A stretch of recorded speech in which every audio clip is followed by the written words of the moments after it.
Audio Epics presents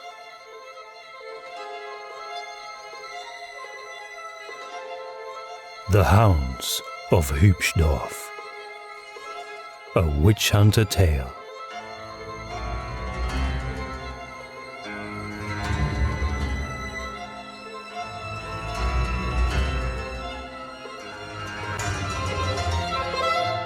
Written and performed by Domien de Groot and Eline Hoskins.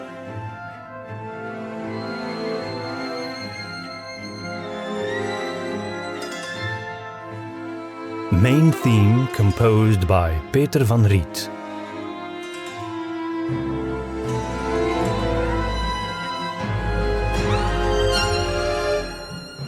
Music score by Ivan Dutch, Peter van Riet and Dane Leonardson.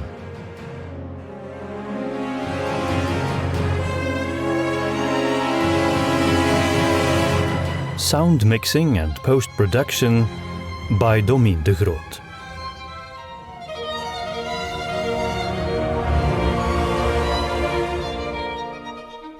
Special thanks to the following Patreon supporters: Osarian, Ryan Stock, Rob Skinner, Yiji Dusht, Caitlin Bredenkamp, Mix and Match, Joseph Stahl, Liam Gabriel, Matt Patain, Peter Strandkrone, Dustin Garner, Sam Hodge, and Antonio Padula.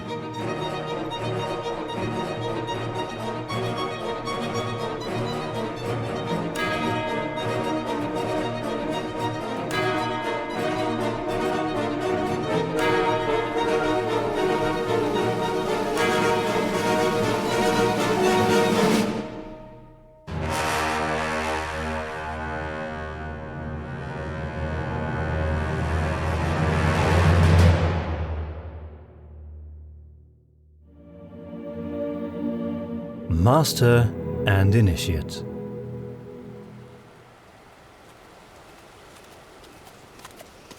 It had finally stopped raining, but the overcast sky still looked just as gloomy. Bruno snorted and grunted as he pulled his hooves through the fresh mud. The animals seemed to be losing a little bit of vigor with every step. Ludlov could hardly blame his horse. The journey from Seven Peaks to the heartland of Yvennendale had been more than intense. Still, the witch hunter felt compelled to make haste. They had wasted enough time at the inn in Zauberhöhle. He was anxious, but admittedly, also just curious, and he couldn't help but quietly berate himself for that. Curiosity is the shadow cast by the tree of knowledge, Ludlov heard Lord Adomir declare in his mind, and he believed his mentor's words. Then again, perhaps sometimes a certain degree of curiosity was warranted. They had been riding almost without rest ever since they'd left the town, skirting the southern borders of the wildwood, slowly making their way along a road that snaked northward through an inlet in the woods. As often, Tolfmann was lagging behind, feasting his eyes on the bright autumn colors in the trees and underbrush, so starkly defying the gloomy monochrome of the weather conditions. The Initiate and his mare Bree shared the same friskiness, Ludlov thought. Bree's inquisitive nature reminded him of a dog's. The horse seemed to enjoy poking her snout into anything unfamiliar. "You promised you wouldn't delay me," Ludlov called out over his shoulder, much grumpier than he had intended. His mood immediately softened when he saw the guilt in the Initiate's eyes. Tolfmann spurred on his horse and quickly caught up with Ludlov. Bree gave a challenging snort to Bruno, who seemed to answer her with an unimpressed stare at the ground as he steadily marched on. Ludlov sympathized with his horse. He too preferred to travel alone, but Lady Hosgev had urged him to select a companion on this mission. He had been promised that as a master witch hunter he would be allowed to take the path of the lone wolf. He would have a say about which assignments he carried out and with whom. But the lady knew when and how to approach him, whenever she wanted something from him. She would choose a moment when his defenses were low to prod him with warnings and suggestions. Usually Ludlov didn't have the energy to resist her and ended up reluctantly complying. He didn't like admitting it to himself, but sometimes he still felt like a pawn of the Grand General, even though he had achieved the rank of Master. Still, while Lady Hoskev had been the reason why he had taken anyone along at all, the choice of Tolfmann had been his own. And now that the initiate was by his side, he was actually grateful for his presence, even if it came at the expense of only having to look out for his own hide. The lad reminded him a lot of himself in his early days in the Witch Hunter Order, although all they shared in appearance was their height, and even then, Ludlov's impressive witch hunter hat made him appear taller. He was a grizzled man, long-legged and broad-shouldered. His face, framed by dark shoulder-length hair, was weathered and peppered with stubble. Tolfmann, on the other hand, was thin and gangly, his pale face suggesting a sheltered life, the curling, ruddy hair cascading over his shoulders almost feminine. The young man's short red beard would have been the only feature to mature his boyish looks, were it not for his deep and intensely inquisitive dark green eyes. "I'm sorry," Tolfmann said, now maneuvering his horse slightly ahead of Ludlov's. It struck the witch hunter how the young man's red hair blended right in with the autumn colors. "It's been years since I've been this far from Seven Peaks," the young man continued. "I'm fascinated with this whole area. Can't help but slow down to take it all in, I suppose." "I'm still not entirely sure I made the right decision in taking you with me," Ludlov grunted, "nor if it was for the right reasons." "Why? What do you mean?" Tolfmann asked with a hurt expression in his large round eyes. "Nothing disparaging, Initiate," Ludlov explained. "It's not you. It's this assignment. Something feels off about it, and the closer we get to our destination, the more I can feel it. This place where we're headed." He fell silent. What was he going to say about Hübschdorf? There was nothing ominous about the village as far as he knew, and he didn't have some arcanic ability to foretell the future either. What was the reason for his apprehension then? "I know that Lady Hoskev isn't in favor of sending initiates on dangerous missions," Tolfmann said, interrupting Ludlov's thoughts. "And if her goal is to keep everyone safe and sound in the Witch Hunter headquarters, she's probably right." "But that's not your goal," Ludlov guessed. Tolfmann shook his head. "Sometimes I wonder why I joined the Order. What madness prompted me, I don't know. But I do know that it wasn't because I was looking for safety." Ludlov looked to his left, surveying the rain-soaked grassy plains. He could see to the other side of the narrowing inlet in the west, where a wall of trees ensured them that the mighty wildwood was truly closing in around them. It seemed like the two riders were utterly alone in this vast landscape. He could imagine how enticing it would be to a young man like Tolfmann to simply escape into the wilderness and embrace whatever adventure would unfold. He could relate to the young man's frustrations. His own independent nature had not always accorded with Lady Hoskev's precise temperament or Lord Adomir's pride. And so he had lived through similar experiences as an initiate. Sometimes it had seemed like Lady Hoskev had been holding him back. But now, years later, he could look back and understand her reasons. "Why did you take me along anyway?" Tolfmann asked. "Because you wouldn't stop whining," Ludlov said sternly.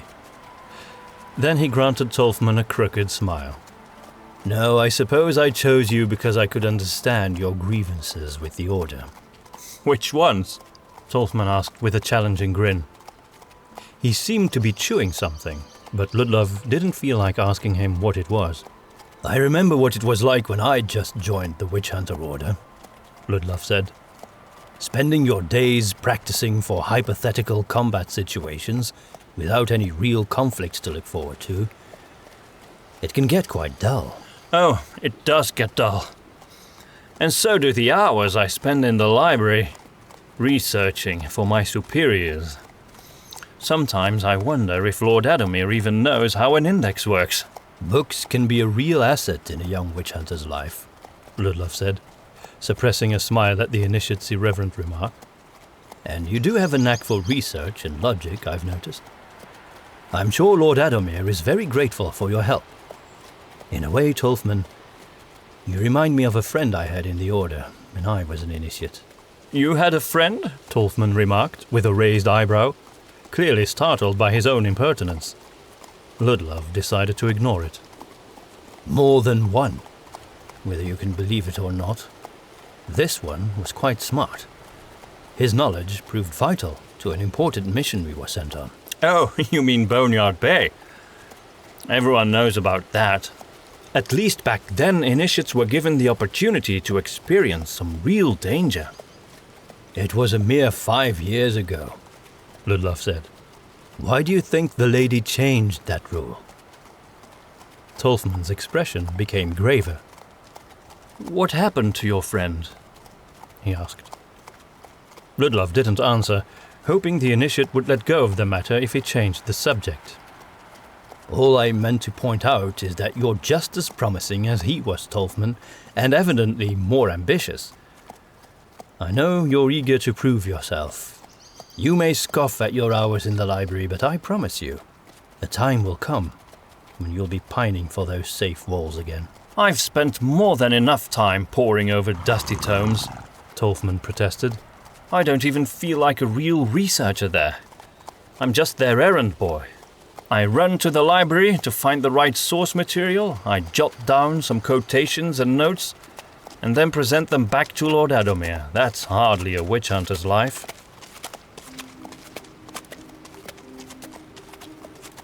The riders passed underneath the wide branches of some old maple trees at the very edge of the wildwood. Their curiously shaped orange leaves hung limply from the branches, some already dancing down to the damp earth beneath. I understand, Tolfmann. I do, Ludlov reassured his young companion. You want to be trained as a witch hunter. I do. But what you fail to see is that you are being trained by none other than Lord Adomir. Trained in what? Patience and humility. They're not just holy virtues. They are also two very important skills for a witch hunter. But Tolfmann started to protest before Ludlov cut him off.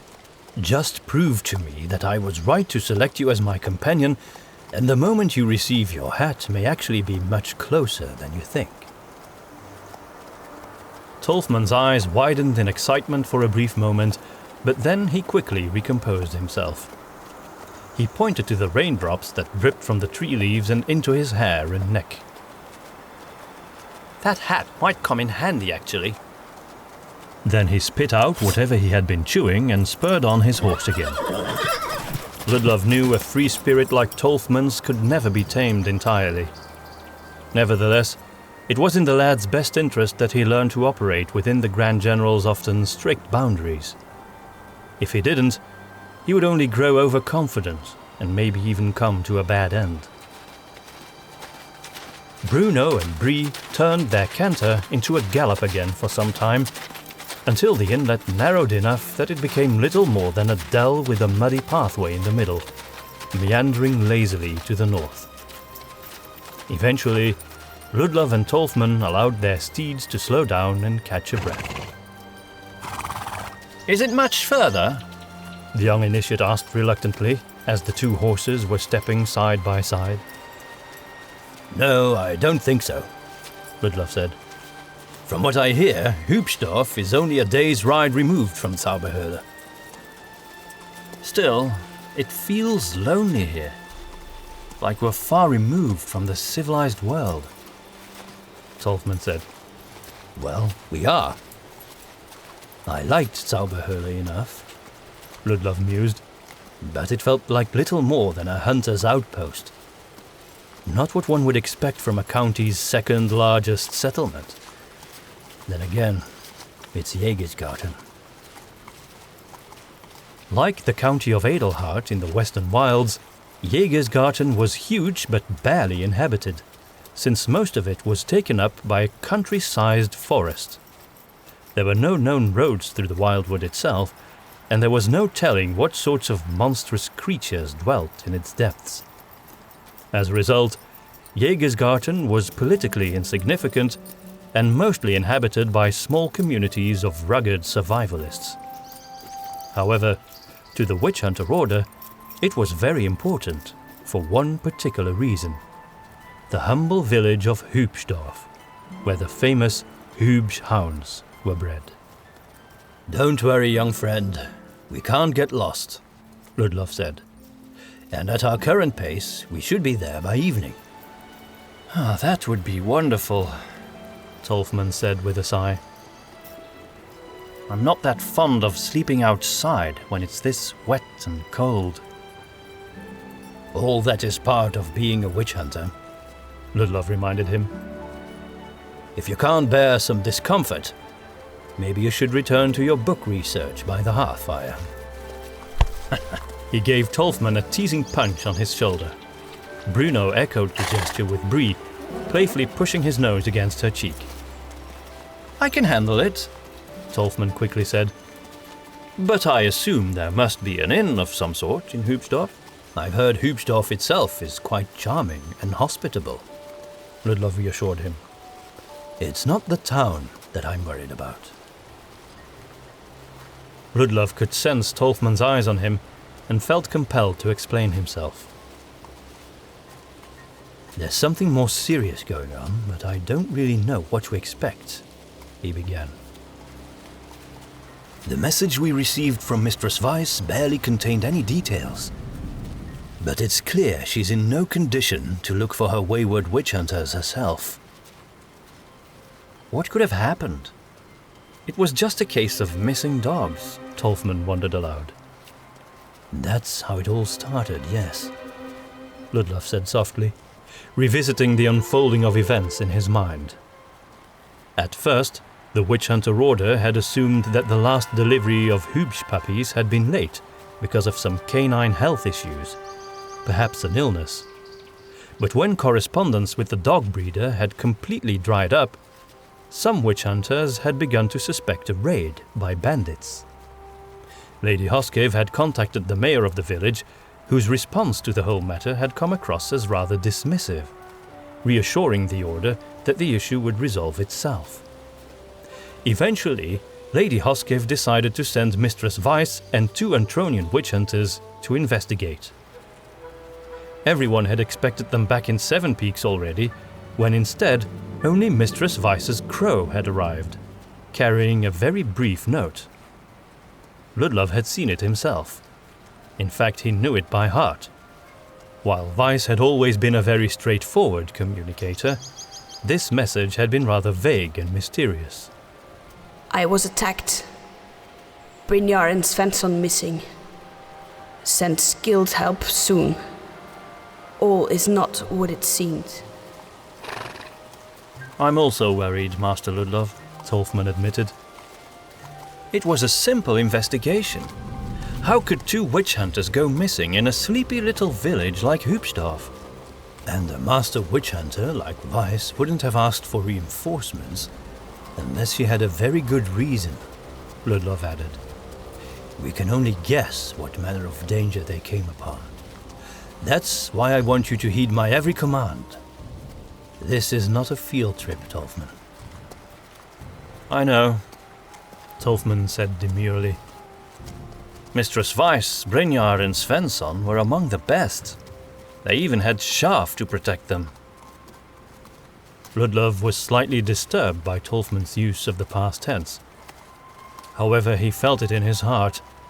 They wouldn't simply find the witch hunters drinking mead and eating grilled rabbit in the woods and all merrily return home.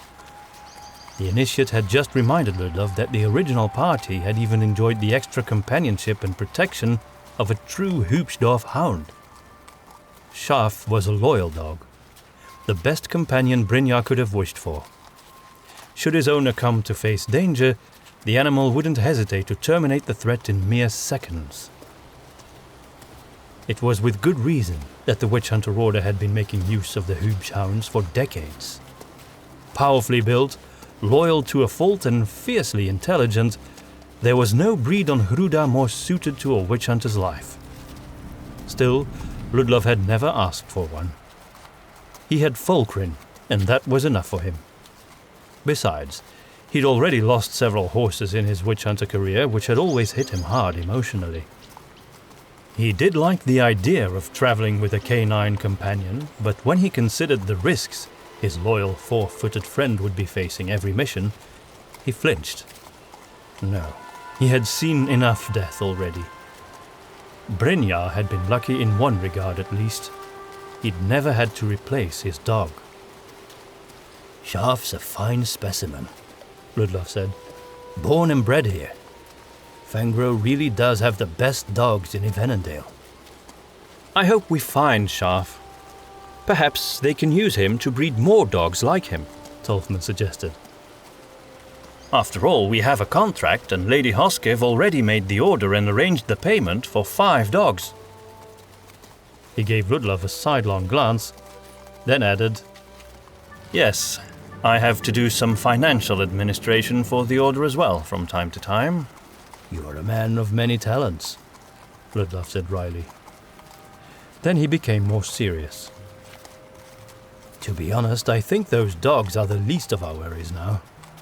First and foremost, I would like to get our brethren back, alive and well. Still, I don't think it would hurt to talk to Fangro and Mayor Stolchefus about the matter. After all, it was Lady Hoskev's concerns about the deal with Fangro that originally caused her to send a party of witch hunters.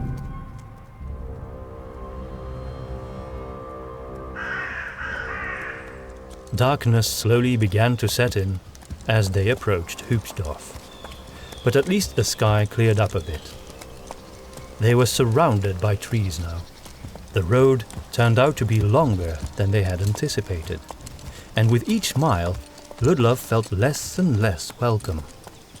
It was like the forest was whispering to him, telling him to turn back. Ludlov had always loved the woods, but he had never obeyed their requests. Shortly after sunset, they were greeted by the first signs of humanity in the form of lanterns dangling from tall posts on both sides of the road. They weren't lit yet, but they soon would be. Shortly after, the riders also noticed a hunchbacked lamplighter trudging along towards them with his long pole resting on his shoulder, leaving a trail of warm, welcoming light on either side of the road in his wake. Greetings, good man, Ludlov called out, halting his horse. The lamplighter looked up to face them. He looked old and tired. Are ye headed for the village? He asked in a raspy voice. We are indeed, sir. Are we still on the right way to Hübschdorf? The old hunchback grinned, revealing a surprisingly complete set of yellow teeth. Ye cannot go wrong. There only be one way. Then he turned awkwardly and gestured north along the road where he'd come from. Follow the lights, and soon ye be seeing a farm to your right. Then ye be close. Ludlov tipped his hat in gratitude and was about to move along, but the lamplighter had more to say. Just a word of advice, master, if ye be willing to hear it. Always. The old lamplighter's eyes grew wide and sorrowful, as if he were reliving some painful memory. Sometimes you can still hear them howling and barking at night. Don't be fooled, though. They won't be coming back. Then he bowed his head and continued his slow trek along the road to light the remaining lanterns.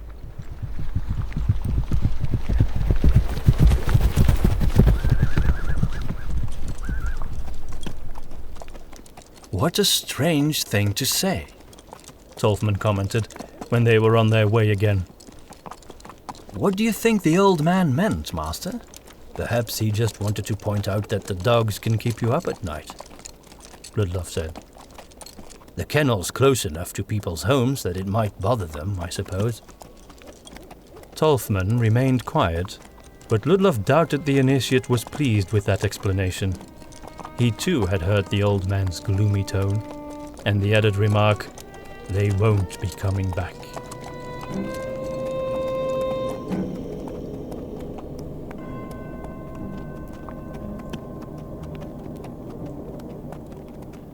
The sky had become fully dark by the time the forest made way for a farmer's field on their right.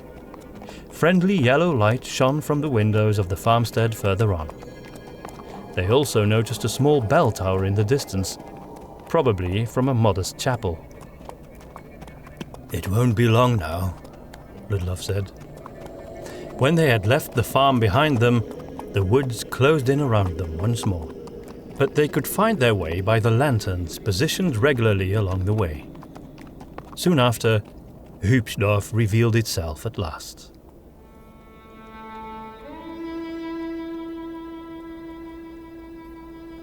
The dirt road ran straight through a low fence made of woven branches, in front of which stood several rows of scarecrows. Ahead, they could already discern the wooden houses of the village.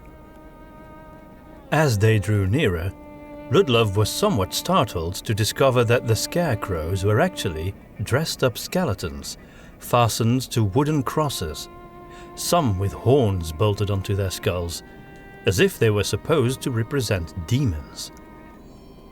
"That's a bit morbid, don't you think?" Tolfmann commented. Ludlov had to agree. He was even more unnerved when they entered the village. It was quaint and charming enough, the houses built in a rural style with wood from the surrounding forest, as was to be expected. However, everything here was adorned with animal skulls, supporting black candles, providing a myriad of little lights flickering in the cold night. Between the buildings, the villagers had suspended many ropes, from which hung black ribbons adorned with bones, some of them painted blood red.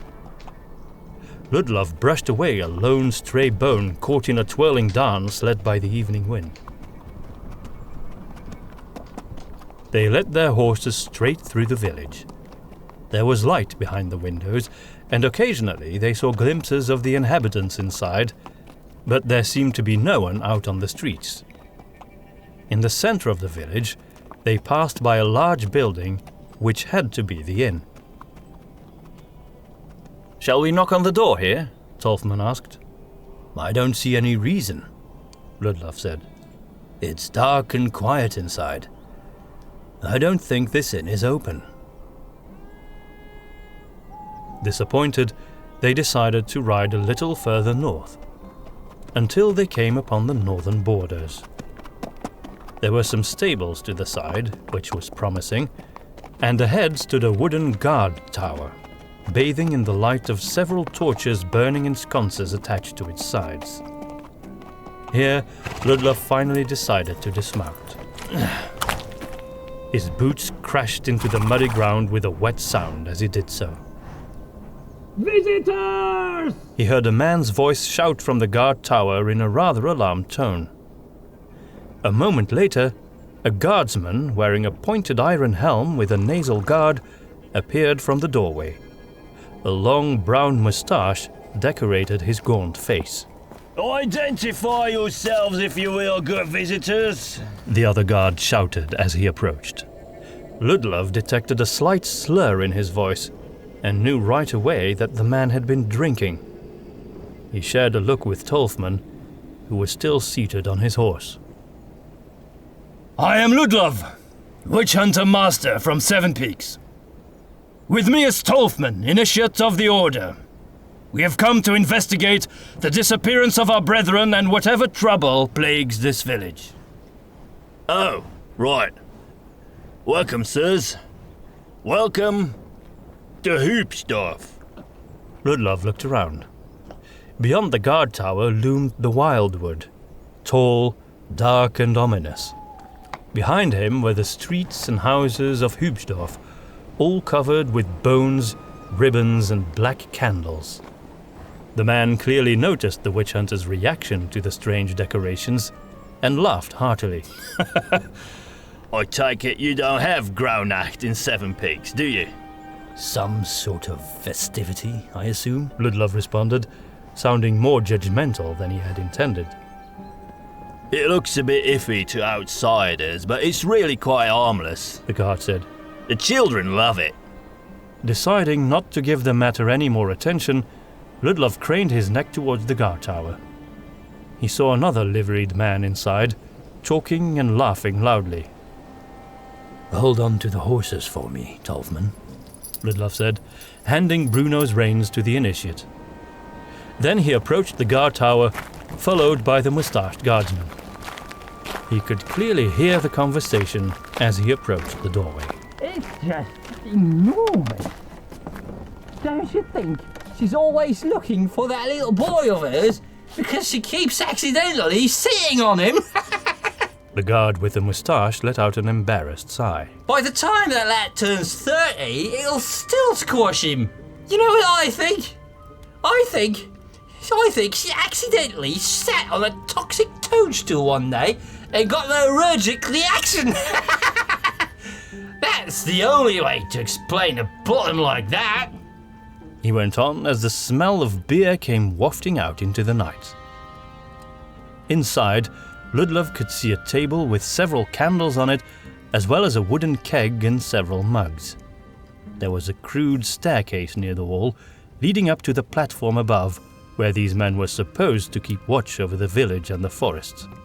Moritz, we have visitors, the guard with the moustache said when he entered, already sounding more sober than at their first meeting. Oh, where you gone? Who was I talking to just now then? Gone? No, he's upstairs, isn't he? As soon as the drunk guard saw Ludlov, he fell silent and quickly attempted to perform a respectful bow, although he had to support himself by holding one of the corner posts of the room to stay upright.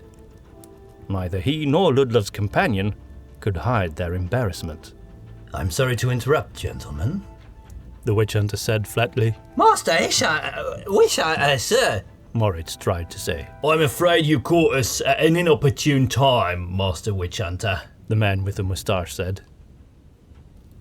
Ludlov took in a deep breath. He was about to admonish these men, but then decided to spare his energy. So, you are the guards of Hübschdorf.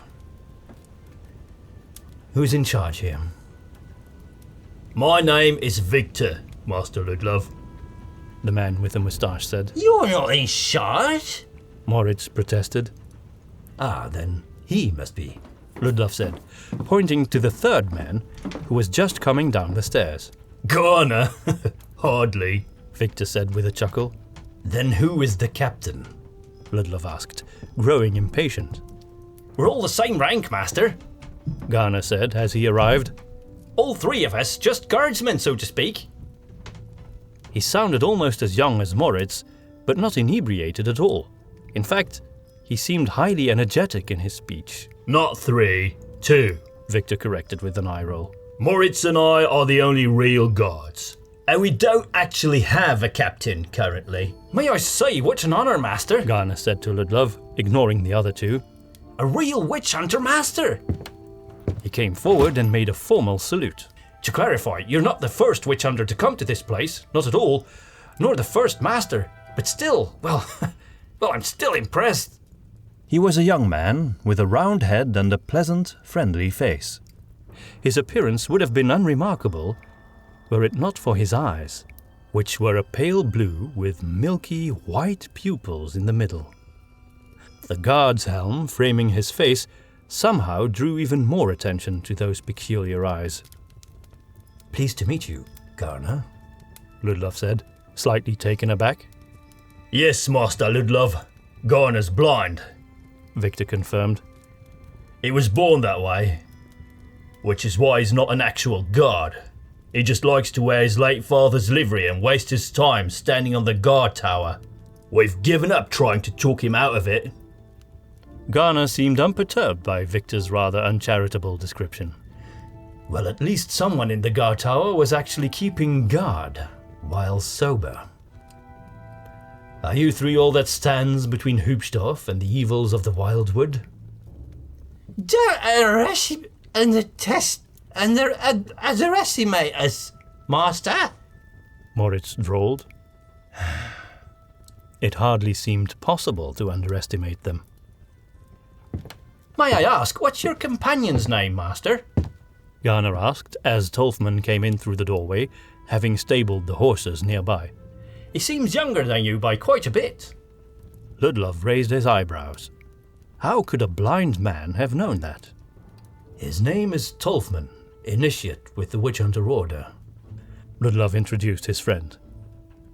I do not mean to insult you, but how could you tell his age? Garner says he can see people with his mind or something. Moritz slurred, wiggling his fingers to indicate some kind of spooky activity. Is that so? Ludlov asked.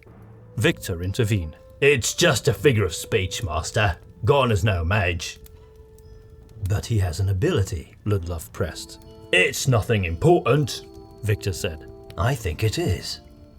And I would learn more about it. Garner's unseeing eyes were wide and eager. It's all right. I'll be happy to tell you about it, Master. What can I see? Well, sir, I can see lights, shapes, you would call them, I think, but only of living things. People are brighter than animals, and the younger you are, the brighter I can see you. Take your companion, for example.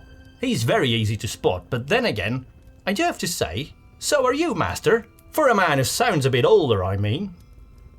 Ludlov gave Garner an awkward look, falling silent for a moment. He didn't feel all that hale at the moment. He was terribly tired and longed for a place to sit down, warm his body, and fill his stomach. He quietly concluded that there had to be something supernatural at work in the young man, but it was too soon to draw any conclusions about the origin of his abilities. In any case, never mind what I can see or not, it's plain to everyone that you're both tired and hungry as starved dogs. I do wish we could offer you a stay at our inn for the night, but I'm afraid the innkeeper has recently gone missing. The innkeeper is missing as well, Ludlov repeated in shock. Well, that explains why the inn was closed. Do you know why we're here? Aye, Master, Victor said. I presume you're here to find those two missing witch hunters. Indeed we are, and of course we intend to look into the matter they came to investigate in the first place as well. Fangro and his dogs. Sad state of affairs, that. Victor mumbled introspectively.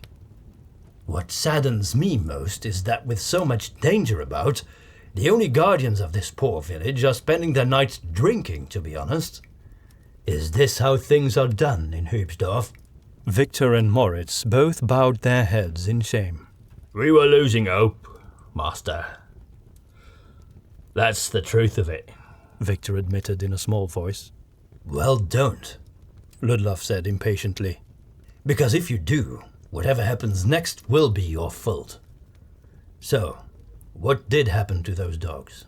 Did some disease affect them? No, not a disease, Victor said. A slaughter. Ludlov raised his eyebrows. That's right, they slaughtered them all, Garner elucidated. Right in their owners' homes, too. They crossed the borders, Master, those that did it. Came to Hübschdorf right here. Fangro got the worst of it, poor sod. He must have had about 15 of those hounds in his home. I'll wager he fought like an angry bull to protect them, but it left him badly wounded. Very badly. And he's still in bad shape. Won't speak a word. They must have been many if they were bold enough to take on Fangro. He really loved those dogs. I loved them too. I love dogs. And this all happened in one night? Ludlov exclaimed incredulously. How did they? Some were hung, others sliced open, the blood smeared on the walls, Victor recounted. It's chopped off and tails and ears and everything else, Moritz elaborated. They killed the two hoops that guard at the stables, Wolf and Zeta. Victor told them. I didn't have one at home, but those two felt a bit like ours. They did. Maiden's heart, I love those dogs. Moritz agreed. He seemed to be clearing up a little bit. Remember how they'd lick your hand when you came in? Garner said, smiling wistfully. They were sweet as newborn pups, even if they had teeth like lions. I especially miss the innkeeper's dog, Victor said. Oh yes, Gobbles. Gobbles. Victor repeated the name, smiling like he was remembering a dear old friend. He was always greeting the customers, wagging his tail, sniffing all of our food. Licking our plates clean, Garner added. And he loved the ale too, Moritz said with a raised finger, as if it was a very important quality for a dog to possess. Arthur was always saying how he wanted Gobbles to sire a new litter. That's all out of the question now, Victor said sadly. So that's why Lady Hoskiv's order was never fulfilled, Tolfmann said, more to Ludlov than any of the guards. All Hübschhounds were slaughtered in their homes. The three men all nodded gloomily. And who did this? Ludlov asked. The cult did, Victor said. No doubt about that. Moritz looked uncomfortable at the mention of that word. There's a cult? In the woods? Tolfmann asked. Aye, there is, Garner said. Or a witch coven or something like that. We don't know anything about them, to be honest, but I can tell you this. They ate us Hübschdorfers like a dog hates fleas. And Maiden only knows why. Moritz added. The situation was dire indeed. I pray at least tonight was quiet? Uneventful and peaceful as far as we know, said Victor. True, joined Moritz. After all that's happened in Hübschdorf lately, it would take a fool to come out at night, Garner explained. Everyone just stays at home. It's all very dreary. And all that right before Graunacht too. The children don't even get to take the dogs to collect bones to paint this year. Even most adults go to bed early. Is Mistress Weiss still in the village? Ludlov demanded. Mayor Stolchefus put her up in his estate to recover from her wounds, Victor said. Wounds? What happened to her? We don't know, Master, Garner replied. The mayor hasn't let her out ever since she returned from the woods. We've been trying to talk to her ourselves, but he won't let us, Victor added. Then Moritz burst into laughter. or maybe the old fart fancies her. No one else laughed. Ludlov was growing increasingly frustrated. Well, I'm going to talk to her. At the very least, Tolfmann and I need to hear her account of what happened to the other two witch hunters. Well, Mayor Stolchefus can't deny the witch hunter order itself, Garner said.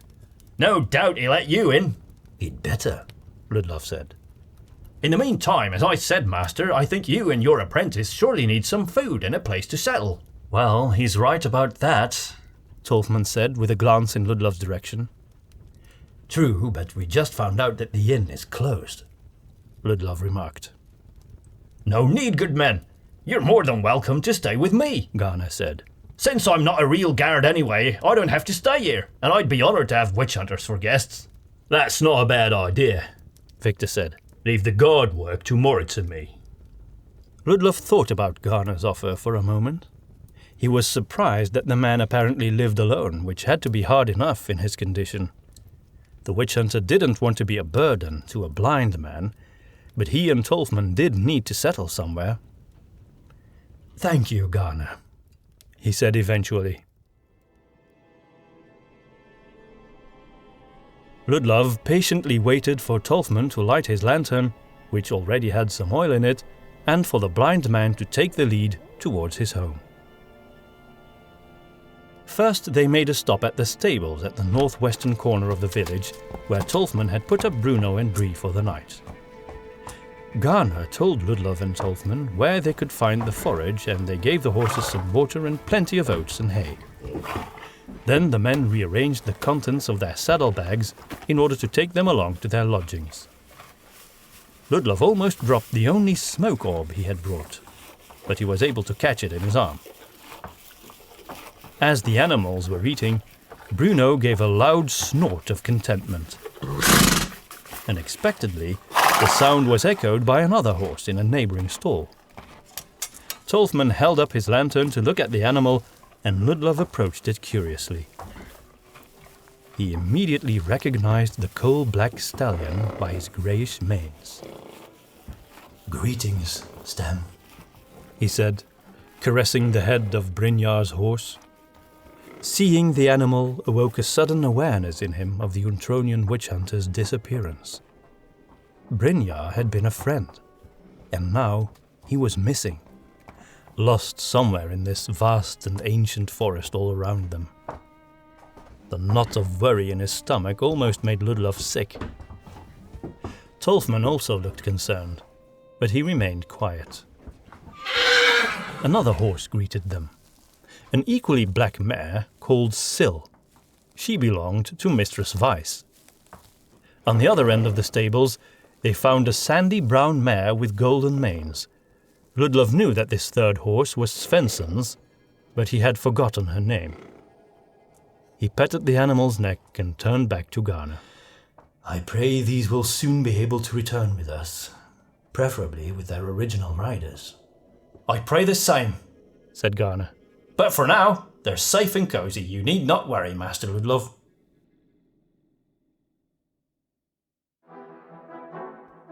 Thank you for listening to the first episode of The Hounds of Hübschdorf, a witch hunter tale.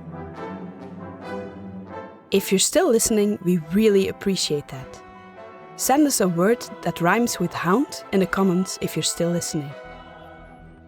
This project was made possible with the support of our loyal patrons like Osarion, Ryan Stock, Rob Skinner, Yishi Dusht, Caitlin Bredenkamp, Mix and Match, Joseph Stowell, Liam Gabriel, Matt Petain, Peter Strandkrone, Dustin Garner, Sam Hodge, and Antonio Padula. If you enjoyed this episode, it would really warm our hearts if you liked and shared it. Make sure to follow us on social media or to subscribe to our YouTube channel if you want to be notified of the next episodes and future projects. So don't forget to hit that notification bell. And of course, we always appreciate your comments under the video or podcast.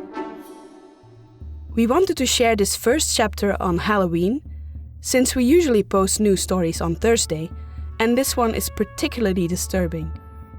So this is our treat, no tricks today. Still, we won't be posting the next episode next week. We are working hard to finish the entire project that we will share with our Patreon supporters in the Witch Hunter Master tier and up. It has been written, but we are still working on the dramatization. Please also join us on Patreon to get hold of the extended edition. While you will be able to enjoy the whole story on YouTube and most podcast platforms, there is an extended edition with 8 more chapters containing 2 extra viewpoint characters. This longer version will be for sale on Amazon in book form and on Bandcamp as a download, and of course be available on Patreon. So please check out our Patreon page and consider supporting us from as little as $1 a month. That would mean a mere $12 a year for you, but it would mean the world to us. Or at least a new pair of slippers for one of our kids, which is pretty awesome too. Thank you for listening to The Hounds of Hübschdorf episode 1. We hope you will return for the second episode. This is Audio Epics, signing off for now.